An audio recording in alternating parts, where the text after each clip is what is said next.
हाय लोगोफोर आंनि चेनेलावनो नोंथांमोनखौ बयखौबो आंनि गोसो गोरबोजों फिन खेबसेबाव नैबे गोदान भिडिअ बरायनानै लाग्रोनाय जाबाय लोगोफोर।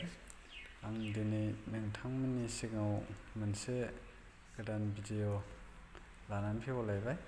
नोंथांमोनहा भिडिअखौ जोबजासिम नायलांदो आरो नायनानै मोजां मोनोबा लाइक, कमेन्ट, शेयार खालामना होदो आरो जायफोर बिथांमोना गोदान चेनेलखौ साबस्क्राइब खालामना होदो लोगोफोर।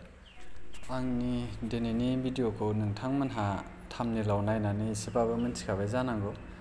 थारमाने 2025 नैबे बोसोरनि मेट्रिक आनजादाव SSLC एग्जामाव बुरजा मार्क लानानै उथ्रिनो हानाय टप 10 आव जायगा मोननो हादों।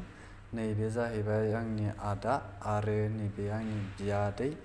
बियो जोंमा स्कुल फानबारिनिफ्राय माने बुरजा मार्क लाखिनानै मेट्रिक आनजादखौ उथ्रिनो हादों आरोना लोगोफोर। आरो नैबे मोनसेया जाबाय फानबारि दालाइ दुलाराय बर' फरायसा आफादनिफ्राय मान बिलाइ बावनाय जादों आरोखि लोगोफोर।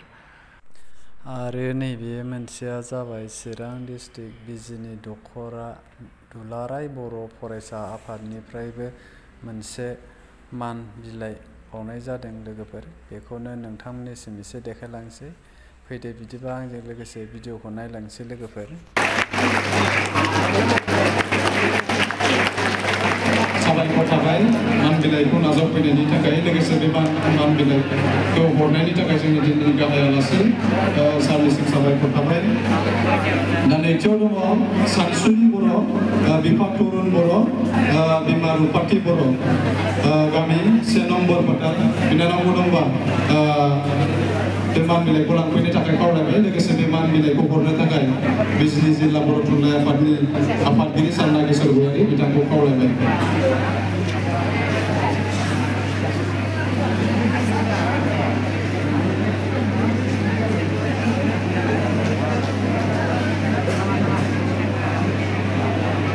लोगो लोगोनो जोंनि बाजार कमिटिनि सारमोन आरो भारत फानबारि प्राइमारि फरायदों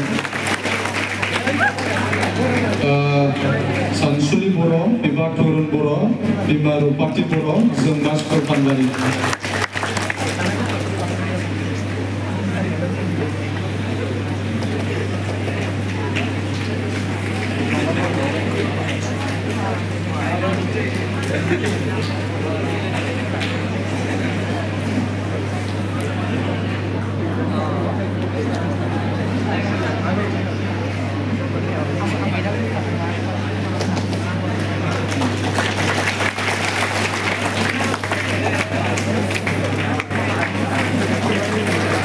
साबायखर थाबाय मान बिलाइखौ नाजावफैनायनि थाखाय, लोगोसे मान बिलाइखौ गथायनायनि थाखाय जोंनि बिजनि जिल्ला बर' थुनलाइ आफाद।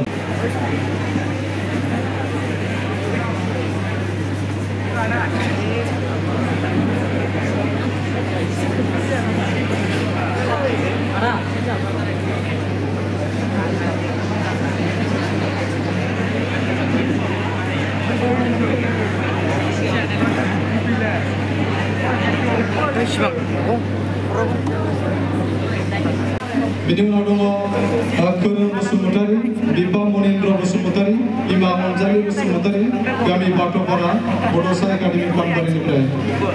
बिनि उनाव दङ निरमा गयारि, बिफा कर्नेल गयारि, बिमा कुनिला गयारि, गामि पानबारि हाइ स्कुल पानबारिनिफ्राय। बिनि उनाव दङ सना बर', बिफा पलेन बर', बिमा सारमनि बर', उत्तर बरकामार बड'सा एकाडेमि पानबारिनिफ्राय। बिनि उनाव दङ प्रबिन ब्रह्म, बिफा आनिग्रा ब्रह्म, बिमा रिस्ति ब्रह्म, गामि 1 नम्बर सुबिल बड'सा एकाडेमि पानबारिनिफ्राय। बिनि उनाव दङ दैथुन बसुमतारी, बिफा सादिक बसुमतारी, बिमा मिरा बसुमतारी, गामि दिमाजुलि बड'सा एकाडेमि पानबारिनिफ्राय। बिनि उनाव दङ प्रियंका ब्रह्म, बिफा थानेश्वर ब्रह्म, बिमा बिजारि ब्रह्म, गामि पानबारि जोंमा स्कुल पानबारिनिफ्राय। बिनि उनाव दङ सुमित बसुमतारी, बिफा सोमला बसुमतारी, बिमा अन्जना बसुमतारी, गामि 2 नं बौलाजार जायख्लं एकाडेमि पानबारिनिफ्राय बिनि उनाव दङ निजिरा ब्रह्म बिफा बिमल ब्रह्म बिमा सुचित्रा ब्रह्म गामि 1 नं कुसुबिल बड'सा एकाडेमि पानबारिनिफ्राय बिनि उनाव दङ उषारानी ब्रह्म बिफा प्रिथिराज ब्रह्म बिमा मीनाक्षी ब्रह्म गामि बारसिजार पानबारि हाई स्कुल पानबारिनिफ्राय बिनि उनाव दङ दनीन्द्र ब्रह्म बिफा मदन ब्रह्म बिमा बिमला ब्रह्म गामि लंथाइजार पानबारि हाई स्कुल पानबारिनिफ्राय सानखां नार्जारी बिश्वनाथ नार्जारी बिफा बिमा कनिमा नार्जारी गामि 1 नं खोदोमगुरि बड'सा एकाडेमिनिफ्राय दा फंबाय बिनानावमोनखौ सिरियाव गसंफैनो थाखाय खावलायबाय बे मान बिलाइखौ बाहागो लानो हानाय जोंनि गाहाय आलासि सार मुसुखा बर' लोगोसे बिजनि जिल्ला बर' थुनलाइ आफादनि मानगोनां आफादगिरि बिजनि दख'रा दुलाराय बर' फरायसा आफादनि आफादगिरि बरलावगाव हाई स्कुलनि assistant teacher sir Umesh Brahma UN academy बिजनिनि प्रिन्सिपाल सार दुर्गा गयारी बिजनि दख'रा दुलाराय बर' फरायसा आफादनि नेहाथारि डक्टर मिजिं दैमारि दा बिथांमोनखौ खावलायबाय बे मान बिलाइखौ गथायनो थाखाय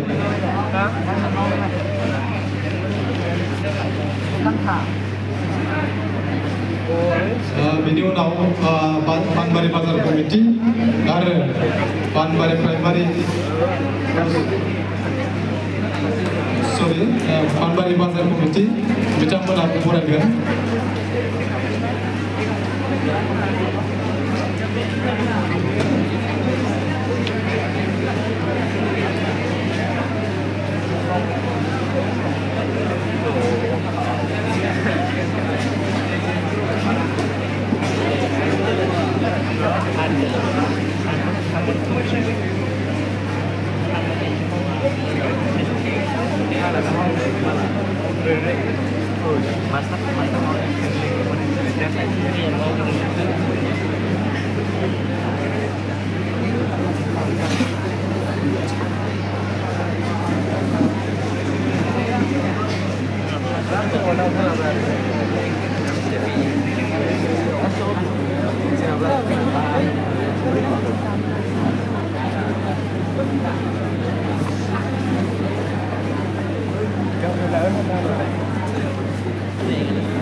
मान बिलाइखौ बरायनायखौ नाजावफैनायनि थाखाय फंबाय बिनानाव मोननिसिम साबायखर थाबाय लोगोसे